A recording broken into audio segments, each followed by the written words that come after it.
ಇನ್ನು ಬಿಡದಿ ಟೌನ್ಶಿಪ್ ವಿರೋಧಿಸಿ ಅಪ್ಪಿಕೋ ಚಳುವಳಿ ನಡೀತಾ ಇದೆ.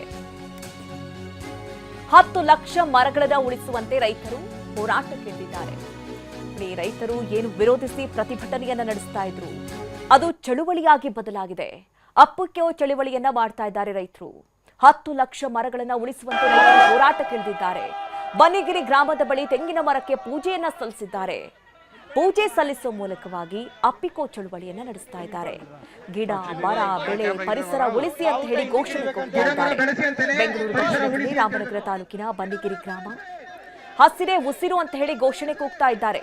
ಇನ್ನು ಮಹಿಳೆಯರು ಮರಗಳನ್ನ ಅಪ್ಪಿಕೊಳ್ಳುವಂತಹ ಮೂಲಕ ರೈತ ಮಹಿಳೆಯರು ಹೋರಾಟಕ್ಕಿಳಿದಿದ್ದಾರೆ. ಟೌನ್ಶಿಪ್ ಹೆಸರಿನಲ್ಲಿ ಲಕ್ಷಾಂತರ ಮರಗಳ ಹನನ ಮಾಡಬೇಡಿ ಅಂತ ಹೇಳಿ ಮನವಿಯನ್ನ ಮಾಡಿಕೊಳ್ತಾ ಇದ್ದಾರೆ. ಈ ಕುರಿತಂತೆ ನಮ್ಮ ಪ್ರತಿನಿಧಿ ಪ್ರಶಾಂತ್ ವರದಿ ಕೊಟ್ಟಿದ್ದಾರೆ. ಬನ್ನಿ ನೋಡೋಣ.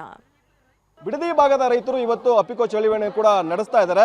ನೀವು ಕೂಡ ದೃಶ್ಯದಲ್ಲಿ ನೋಡಬಹುದು. ಈಗಾಗಲೇ ಬೈರಮಂಗಲದಲ್ಲಿ ಪ್ರತಿಭಟನಾ ಸ್ಥಳ ಇದೆ, ಅಲ್ಲಿಂದ ಬನ್ನಿಗಿರಿವರೆಗೂ ಸುಮಾರು 2 ರಿಂದ 2.5 ಕಿಲೋಮೀಟರ್ ವರೆಗೂ ಪಾದಯಾತ್ರೆಯನ್ನ ನಡೆಸಿ ಆ ನಂತರದಲ್ಲಿ ಇಲ್ಲಿ ಒಂದು ತೆಂಗಿನ ಮರಕ್ಕೆ ಪೂಜೆಯನ್ನು ಕೂಡ ಸಲ್ಲಿಸಿ ಮರಗಳನ್ನ ಹಪ್ಪಿಕೊಂಡು ಆಕ್ರೋಶವನ್ನು ವ್ಯಕ್ತಪಡಿಸ್ತಾ ಇದ್ದಾರೆ. ಇಲ್ಲಿ ಲಕ್ಷಾಂತರ ಮರಗಳಿದ್ದಾವೆ, ಈ ಮರಗಳನ್ನ ಕಡಿಬಿಡಿ, ಮರಗಳನ್ನ ಬೆಳೆಸಿ ಅಂತೇಳಿ ಘೋಷಣೆಗಳನ್ನ ಕೂಡ ಕೂಗಿ ಕೈಯಲ್ಲಿ ಸಾಕಷ್ಟು ಪ್ಲೇ ಕಾರ್ಡ್ಗಳನ್ನ ಇಟ್ಕೊಂಡು ಕೂಡ ಪಾದಯಾತ್ರೆ ನಡೆಸ್ಕೊಂಡ್ಬಂದು ಇಲ್ಲಿ ಈ ಒಂದು ಜಮೀನಲ್ಲಿರುವಂತಹ ತೆಂಗಿನ ಮರಗಳಾಗಿರ್ಬೋದು, ಅಡಿಕೆ ಮರಗಳನ್ನಾಗಿರ್ಬೋದು, ಈ ರೀತಿ ಬೇರೆ ಬೇರೆ ಮರಗಳನ್ನ ಇಲ್ಲಿರುವಂತಹ ನೂರಾರು ರೈತರು ಕೂಡ ಅಪ್ಕೊಂಡು ಆಕ್ರೋಶವನ್ನು ವ್ಯಕ್ತಪಡಿಸ್ತಾ ಇದ್ದಾರೆ. ಸರ್, ಇವಾಗ ವಿಶೇಷವಾಗಿ ಪ್ರತಿಭಟನೆ ಮಾಡ್ತಾ ಇದ್ದಾರೆ, ಮರಗಳನ್ನ ಅಪ್ಕೊಳ್ತಾ ಇದ್ದಾರೆ, ಯಾಕೆ ಸರ್? ಯಾವ ನೈತಿಕತೆ ಇಟ್ಕೊಂಡು ನೀವು ಮರ ಗಿಡ ಬೆಳೆಸಿ ನಾಡನ್ನು ಉಳಿಸಿ ಕಾಡು ಉಳಿಸಿ ಅಂತ ಹೇಳಂತ ನೈತಿಕತೆ ಇಟ್ಕೊಂಡಿದ್ದೀರಾ?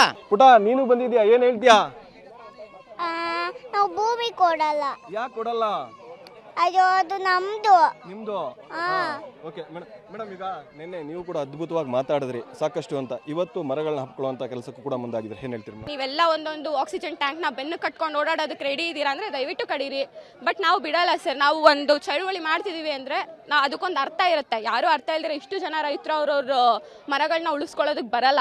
ಇವತ್ತು ಅಪ್ಪಿಕೋ ಚಳುವಳಿಯಲ್ಲಿ ಅಡಕೆ ಮರವನ್ನು ಕೂಡ ಹಬ್ಕೊಂಡಿದ್ರಿ, ಏನ್ ಹೇಳ್ತೀರಿ? ಫಸಲು ಬಂದಿರೋಂಥ ಮರನೆಲ್ಲ ಹಾಳು ಮಾಡಕ್ ನಿಂತಿದೆಯಲ್ಲ, ಇವರು ಯಾವ ಪುರುಷಾರ್ಥಕ್ಕೋಸ್ಕರ ಇದನ್ನೆಲ್ಲ ಈ ತರ ಮಾಡ್ತಿದ್ದಾರೆ? ನಿಜವಾಗ್ಲೂ ಸರ್ಕಾರ ಮಾಡ್ತಿರೋದು ತುಂಬಾ ಅನ್ಯಾಯ ಇದೆ.